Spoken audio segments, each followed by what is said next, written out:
Hi, folks. This is T-Rant. What's T-Rant? Well, I'm the T-Rant.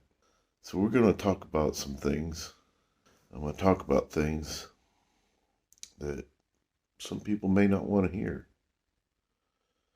but I think there are people out there that are ready to receive. So things need to be said, and that's what I'm going to do. I'm going to say it. And we're going to ride this pony where it goes and see what happens. So I'm going to sit here and ramble here for a little bit. So one of the biggest things that is facing the world right now, and I think it's everywhere. I personally am in the United States of America, and it's running rampant here, and that's prejudice. So I have something to say about that. I want to ask you all to stop. Stop what you're doing for just a minute and hear what I have to say. That's this. There is a solution to the problem. You know what the solution to the problem is? Just quit it. The solutions to the most complex problems are often very simple. And that's it. I've summed it up. Just quit it. If you understood what you give away by cultivating that issue, that problem, then maybe you'd see it a little bit different.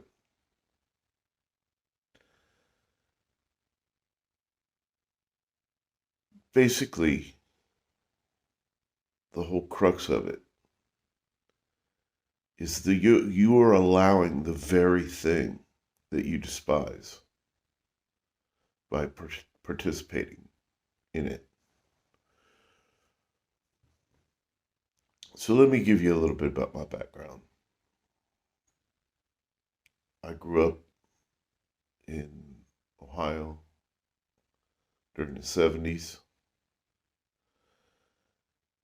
And at that time, the world was coming out of the 60s. It left the 50s in the rearview mirror. And in the 1950s, the dogma of uh, the world that had been captured and designed was kind of running things. And in a lot of ways, for a lot of people, that period of time seemed grand, where there weren't a whole lot of problems. But that's just because they were only seeing what they were supposed to see. And the problems are there.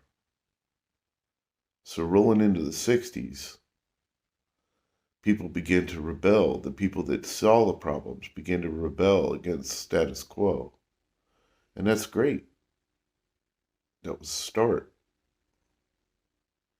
And on into the 70s, we started seeing things in the United States, and it had primarily to do with the differential between white communities and black communities. And we began to have forced busing, where they literally were saying, okay, we got to integrate the schools. They put kids on buses and took them to different schools so that they could integrate them, so that they were not segregated by race. And I went through that. I saw it. I did not personally have to get bused to another school, but there were a lot of kids that were bused into our school And they just required us to meld. And I'll be honest with you, it was kind of cool. So, what do I mean by that? It was kind of cool. What I'm saying is that it was the beginning of something new. Was it easy? Not always. Um, for me, I observed things that I learned from, and in a nutshell, it was that people are people, and they're going to be who they are wherever they are to a certain extent. And I got to observe the melding of the cultures, and it wasn't always easy for me, because I was kind of a little guy actually, and it seemed like I had a bully magnet. And what I mean by that is that it just seemed like if there was a bully within 100 yards of me, he was going to find me. Uh, I'm saying he figuratively because you know bullies don't tend to have a specific gender. In some cases, maybe,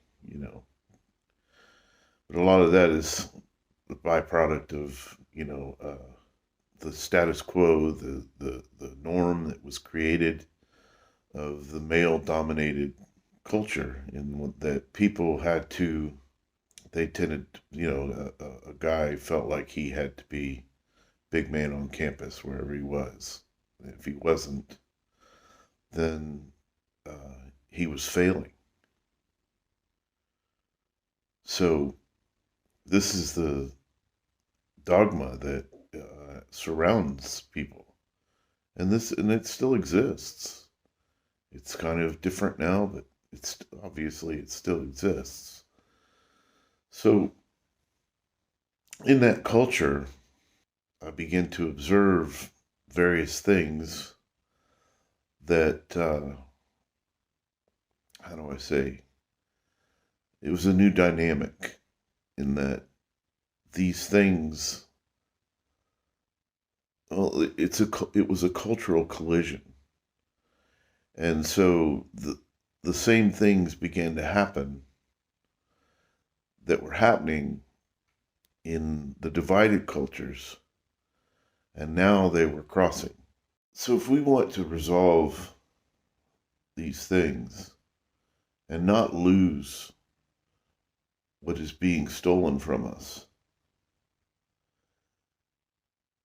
we're just going to have to cut it out, and it's going to have to start in every individual. The fact of the matter is, at this juncture, we have an opportunity to begin to not let them steal from us what we've been so willing to give away. And what I mean by that is this. Uh,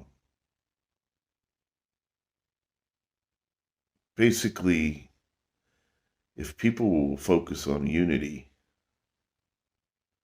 instead of division, then we will be a force. And, I don't really know who it is per se. That I'm stumbling off into a little bit of conspiracy theory, if people want to label it that way, in that there are people who do have the power and the money to do the things they want to do when they want to do it. And they will continue to be that way as long as they can. And the one tool that they have that's very, very effective, it is now, it has been throughout history, is if people keep people divided, then they can control them. And by indulging in acts of prejudice, you're giving them the power. You're giving up your ability to thrive to them because they've got you chasing your tail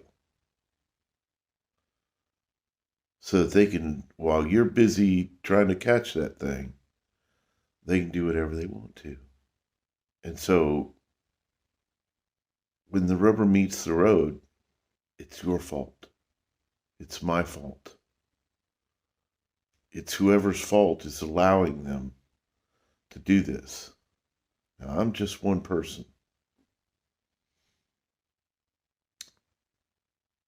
But you're one person. And we're all a bunch of people. And it's come time in the history of the world where we've got to just say no. I saw a video bite just today. And it was a young girl. She was on TikTok. And she was saying, hey, if all lives matter, what about the people in Afghanistan? So what's the significance here? That was her culture. And she was disturbed by seeing what was going on. And she was speaking out. So the takeaway here is that everybody has their own little sad story. I was listening to an interview with Oprah Winfrey. And in that interview, she gave a talk that was very edifying. I was actually impressed. And she was talking about the challenges that she's faced in her life. And it was molding me. It was making me think about a lot of things differently, in the sense that she was talking about how she had met challenges, she had overcome them, and she had developed herself from someone that lived in a fear-based world to someone who, well, let's face it, by many people's standards, she's very successful. You know, I don't have a window in her life to see if she's happy. But on the grand scheme of things, she's cracked the code. And as she progressed in her talk, she came to this one point, and she basically said,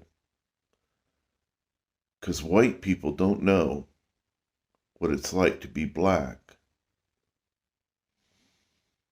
And I just was immediately disappointed. And so many of the good things that I'd sit there and listen to suddenly kind of started to fade away. And why is that? Well, because it's this simple. Guess what? Black people don't know what it's like to be white.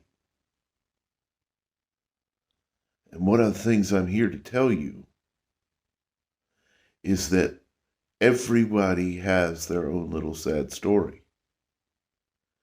This world is designed to challenge you. This world has designer challenges for you. And that sounds scary.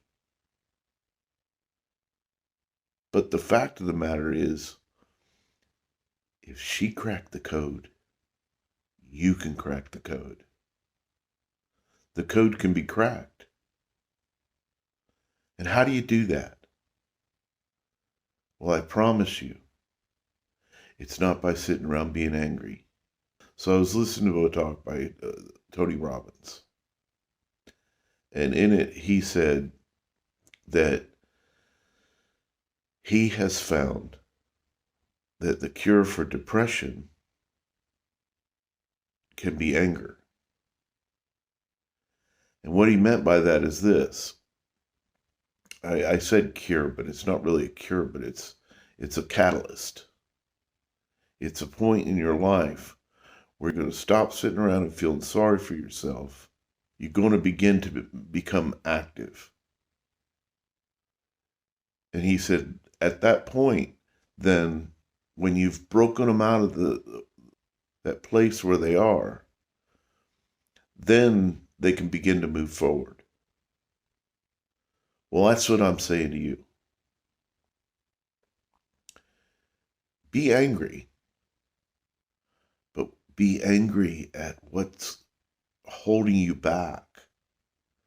And I'm telling you, it's not racial tension. What's holding you back is you. And what I mean by that is that when life brings its challenges to you, you take them on. And where's the battlefield? It's in your own mind.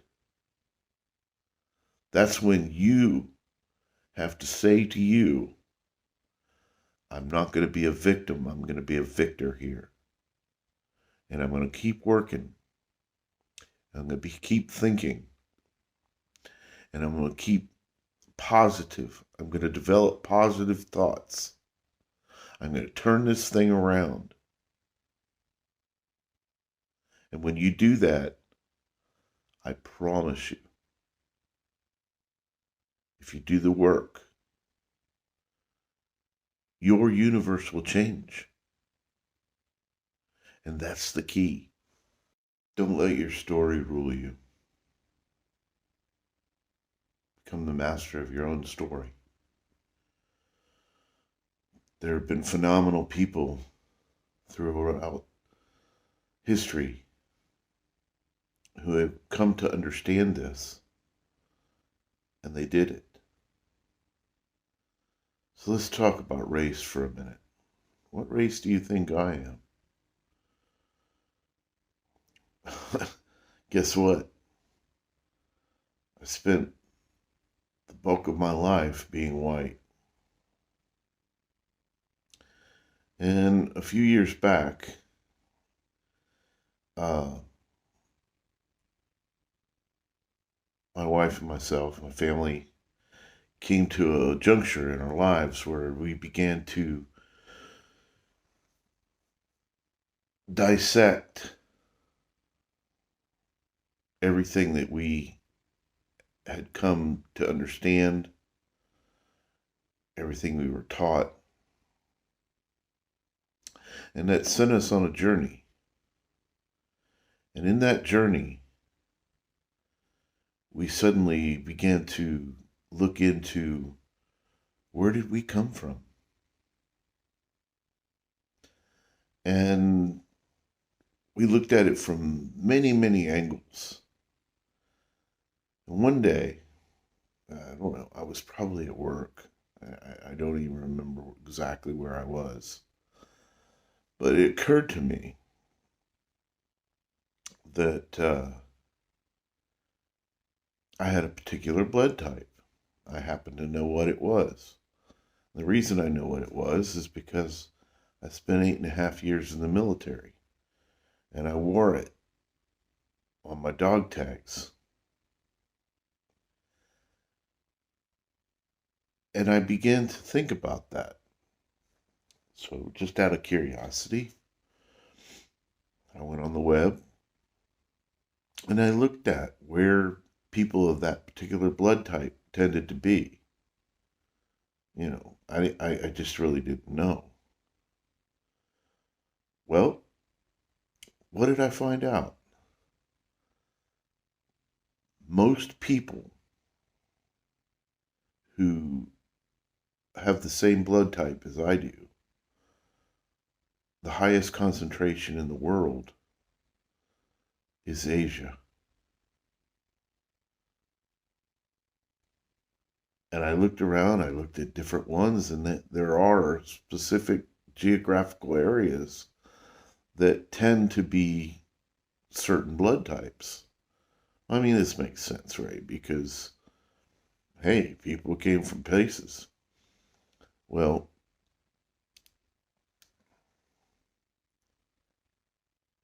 I'm not just white. I'm Asian. Didn't know it. So what are we going to take away from that?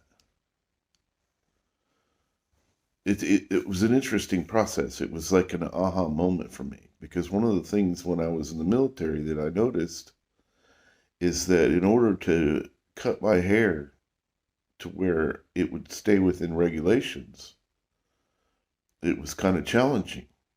And I noticed that I had the same challenges as Asian people. Other people that were obviously Asian, their hair was a certain characteristic that they had to cut it a certain way. And I thought, well, that's weird. I didn't really dig that far into it at that juncture in my life. But it was an observation that I made. So then I come to find out I have some Asian blood in me. I grew up in Midwestern United States. I was segregated in the school busing as being white, but I'm not. I'm not. I'm something else. What is that else? I'm like the rest of the world these days. The lines, the racial divisions are very blurry now. In the course of my study, what I come to realize is that these days we're all brothers, we're all sisters, we're all related. And at risk of being thrown in a bucket as a result of dogma, I have some background. I was raised in a Christian family, a Christian home. My mom and dad went to great efforts to impart their belief system to me. And, it took. The one thing I do know from my own personal experience, I know that I know that I know, and nobody can change what I know. There is a God. And the idea that there isn't one is actually kind of uh, obviously foolish. I mean, let's face it. Trying to think of the name of the guy.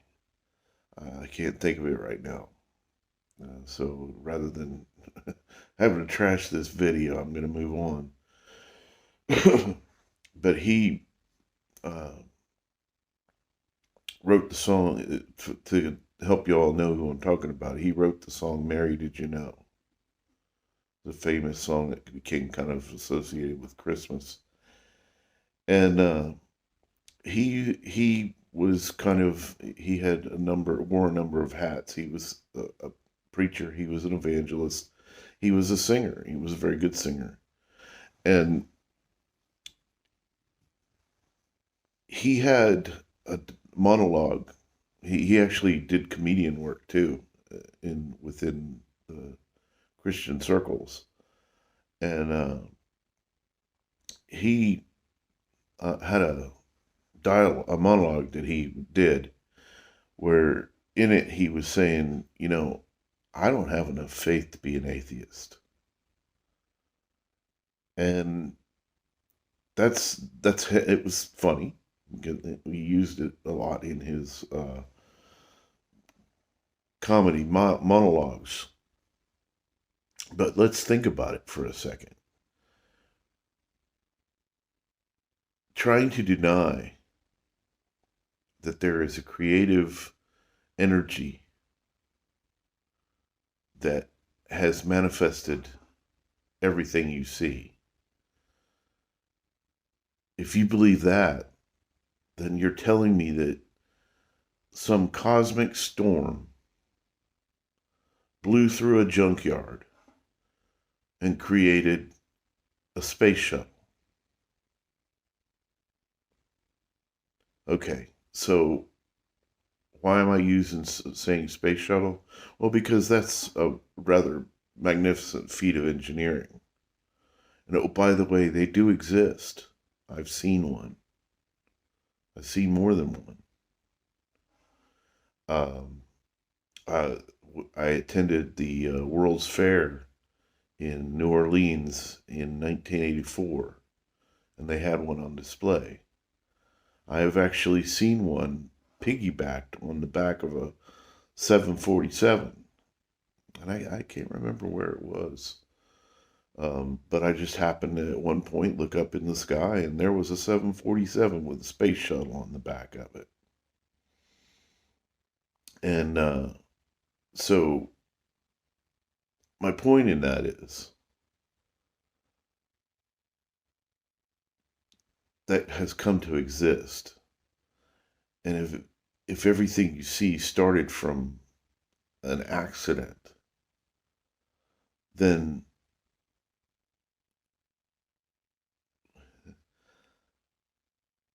I can't buy it. Now, my personal beliefs are greater than that. In that, uh, throughout my life, guess what? As a result of my Christian upbringing, I spent time in prayer. I had challenges in my life that I called on God to help me to resolve. And they just seemed to miraculously work out. Not always.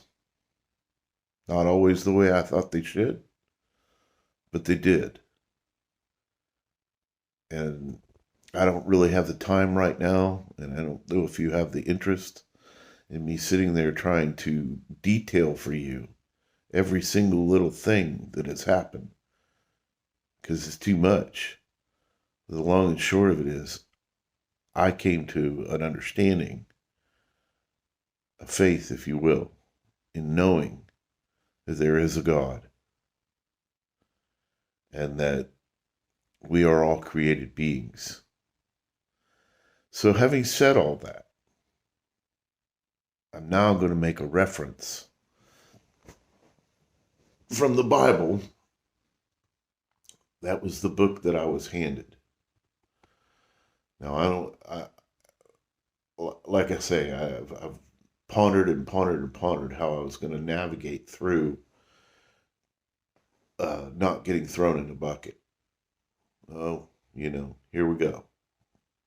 He's talking about the Bible. Well, first of all, one of the things I've come to believe personally, I've put down the Kool-Aid. Is the Bible the infallible Word of God? It's just not. Is God infallible? I'm going to say yes. And to think that God is less than infallible, as a friend of mine likes to say, solving that is above my pay grade. But the one thing I do know is the magnificence of everything that we see around us, the intricacy. Is just something that we can't claim to understand. So, there are mathematical quotients that say that a line stretched to infinity becomes a circle.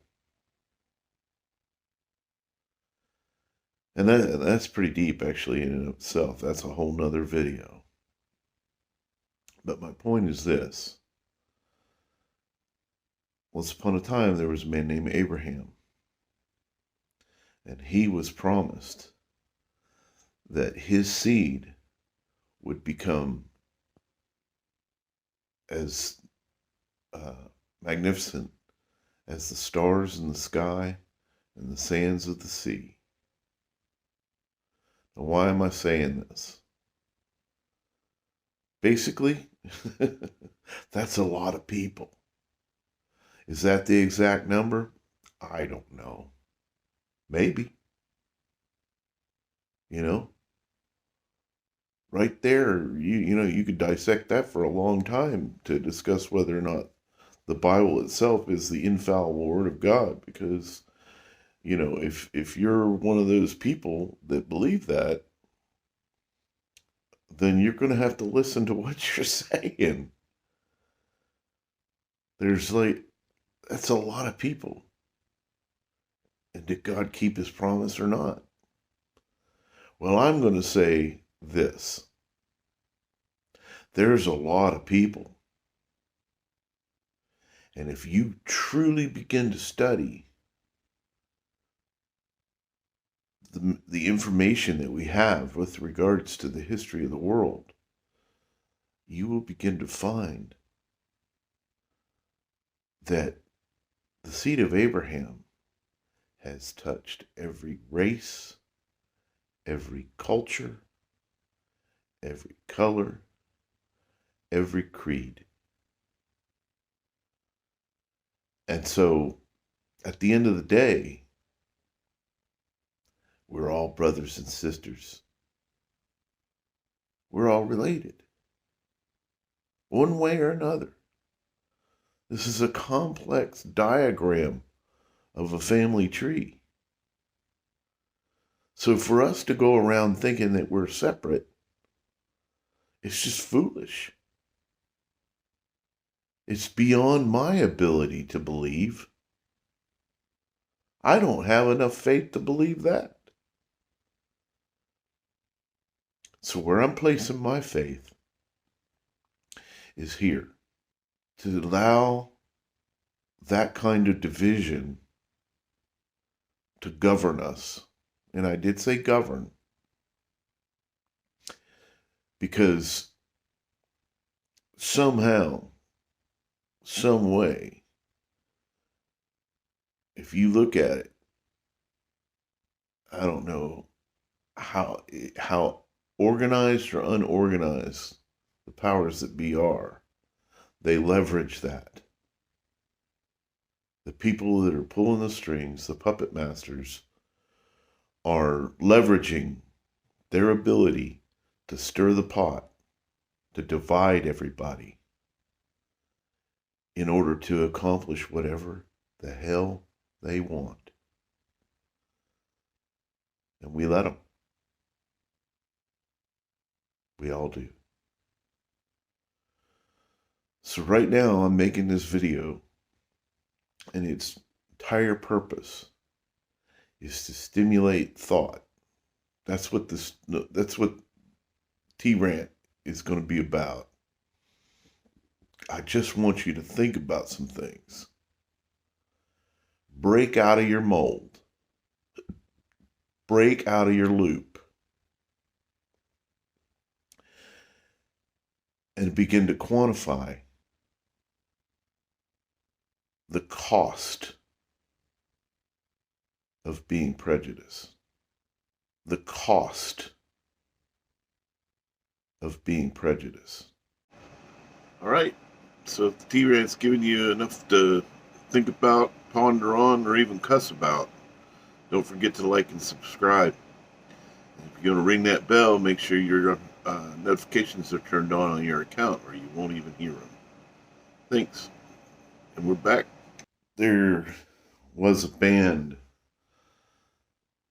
that came out of the 70s called Rush.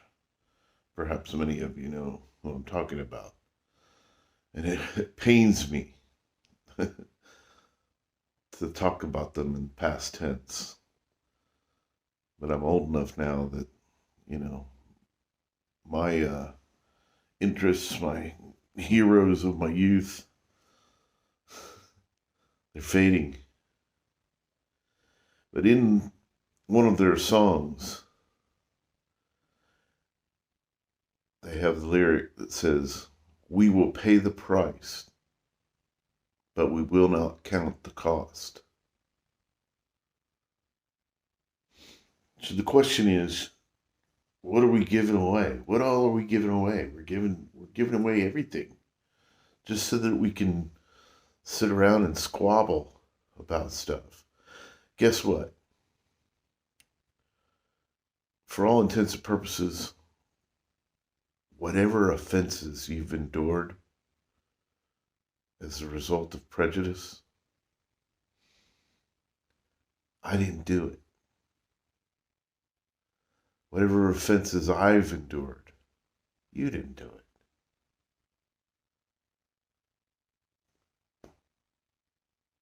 Have I done some bad things in my life? Absolutely.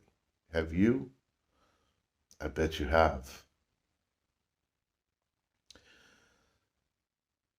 But there's a thing that happens in the human experience that I've come to call looping.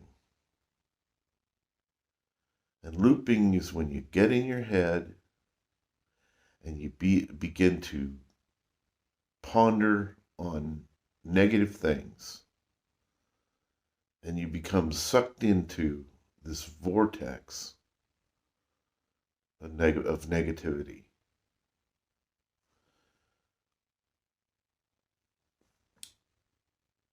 And that's when you're vulnerable. So I'm here to tell you, break the cycle. It starts with you and it goes everywhere. So years ago, I guess it was around 1979, I had a friend. I wound up going to a new school, living in a new neighborhood, and I made friends with a guy up the street. His name was Brian Vaughn, so if you recognize this dialogue and it's you, man, I'd love to hear from you. I love you, man. He was black, and we hung out all the time, and we had tons of fun. We used to take each other places that in those days we felt like we wouldn't otherwise be able to go. And we had a lot of fun at it. It was a game for us. And at one point, we were coming out of somewhere that we'd been where he had taken me into an environment that was predominantly black. And he was actually genuinely afraid for me because he didn't think I took the situation seriously enough. And I said, look, I said, man, I hate reverse prejudice. It's so annoying. And my black friend looked at me and said, man, there's no such thing as reverse prejudice. It's all just prejudice.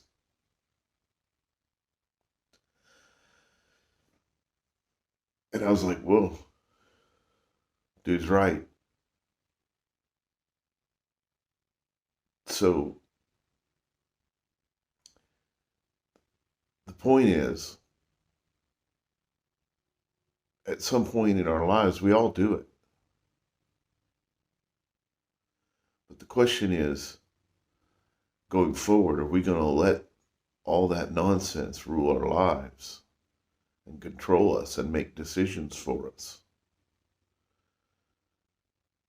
I'm hoping no. And that's why I'm here.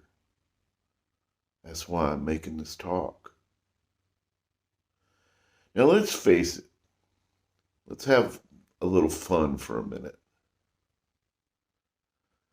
Of all the observations in my life I've made, it's this.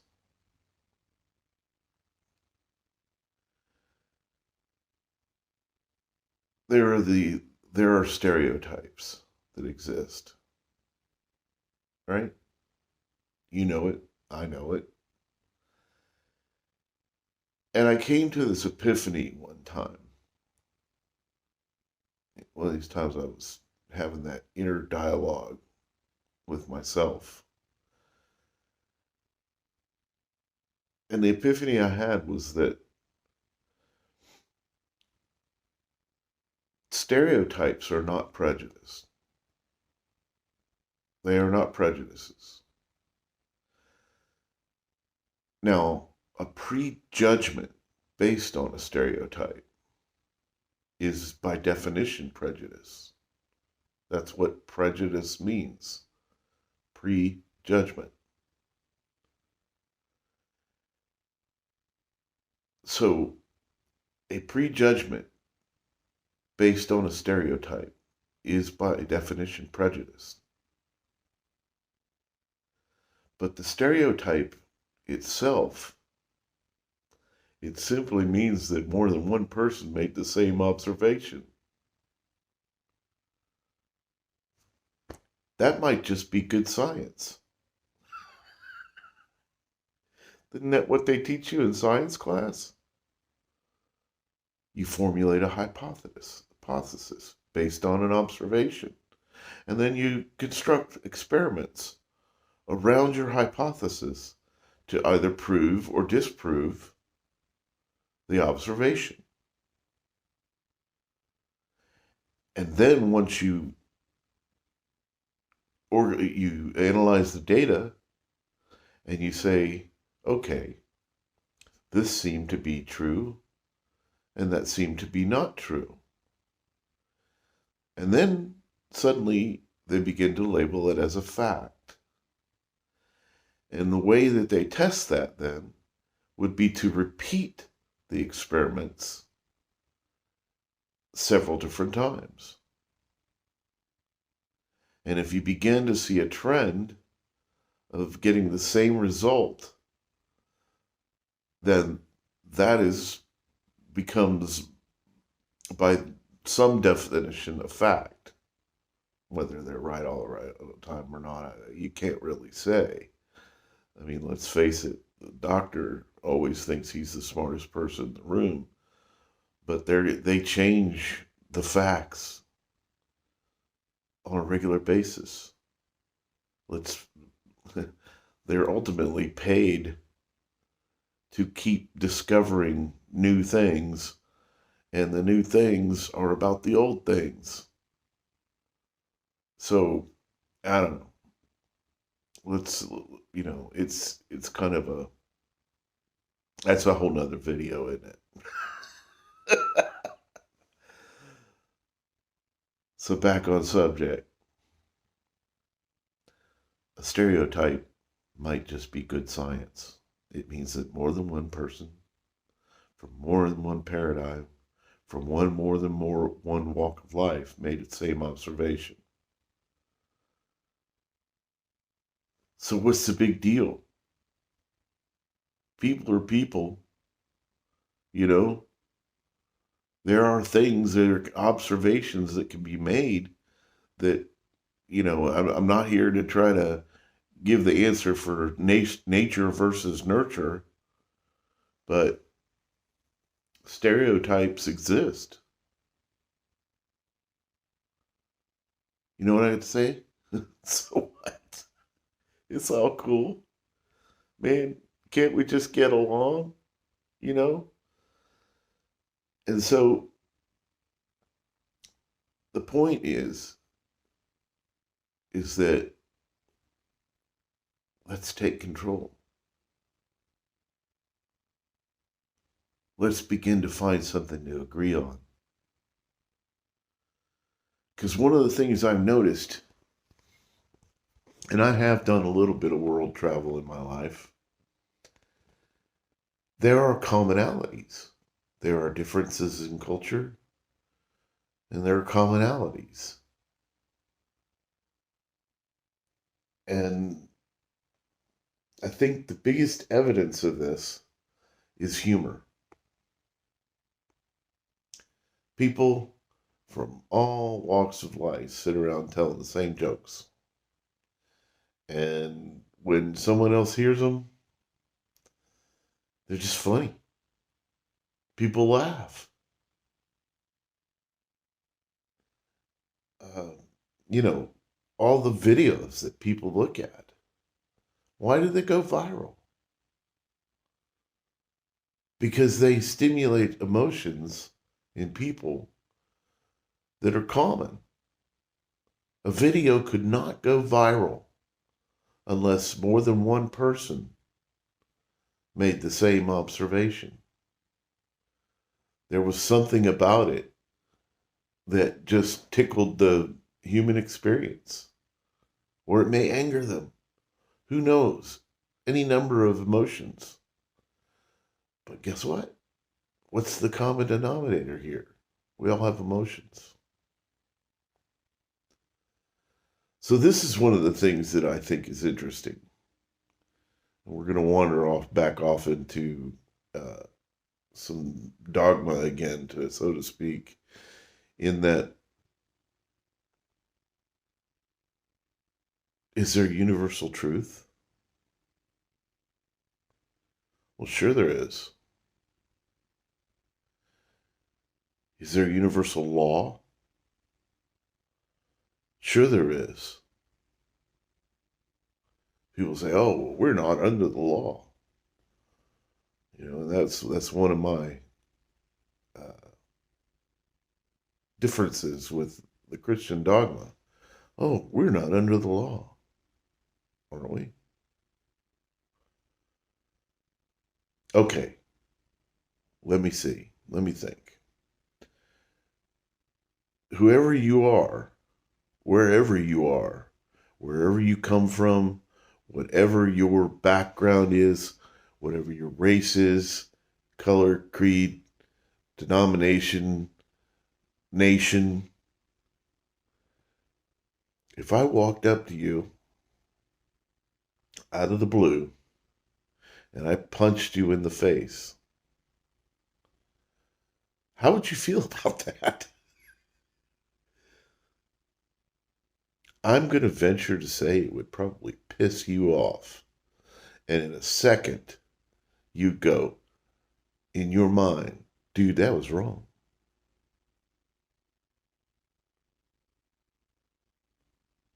You know why? Because it probably is. And then if somebody saw it, there would probably be someone else that says, he had it coming. So what's the point? The point is there is a universal understanding. And we all know it. I mean, let's go back to the Ten Commandments from the Bible. And if you're not familiar with what I'm talking about, we'll see. If someone steals your wife, is that bad? If someone steals your personal possessions, is that bad? If someone talks shit about you, is that bad? How's that going to make you feel?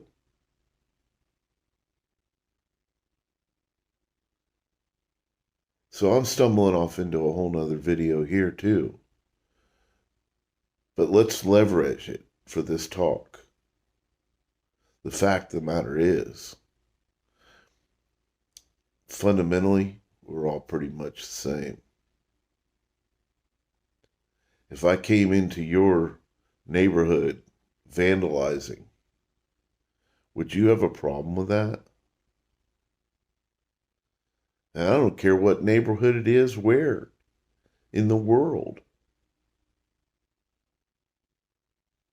Would you have a problem with that? Of course you would. Why is that? Because there's a universal right and wrong. There's things you should not do, and there are things that you should do. If I came into your neighborhood handing out $100 bills, how would you feel about that? What neighborhood in the world would have a problem with me coming through handing out $100 bills? You know what the irony is, though? There's probably some place where they'd want to have me arrested. Why? Because they just got uncomfortable. They wonder what I was up to. It would just rub them the wrong way somehow.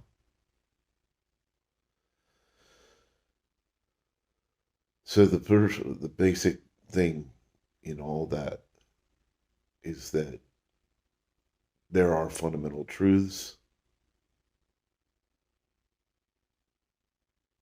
and a prejudgment based on a stereotype is wrong.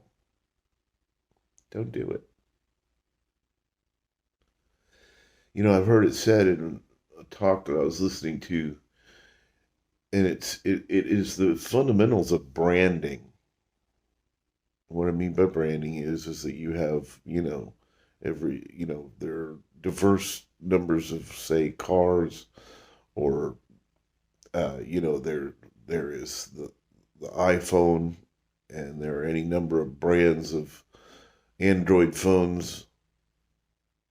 So we have branding. One of the fundamentals of branding, and why they do it, is they'll have someone that you recognize tell you about their product, present it to you. Back in speech class, I learned a term for that. It's called borrowing ethos. There was a whole thing in the Eddie Murphy movie where he was a distinguished gentleman, I think it was, where he was running for Congress. And he created the slogan, "The name you know." So the theory behind this is this: something that you're familiar with, you're comfortable with, and something you're not familiar with, you're not comfortable with.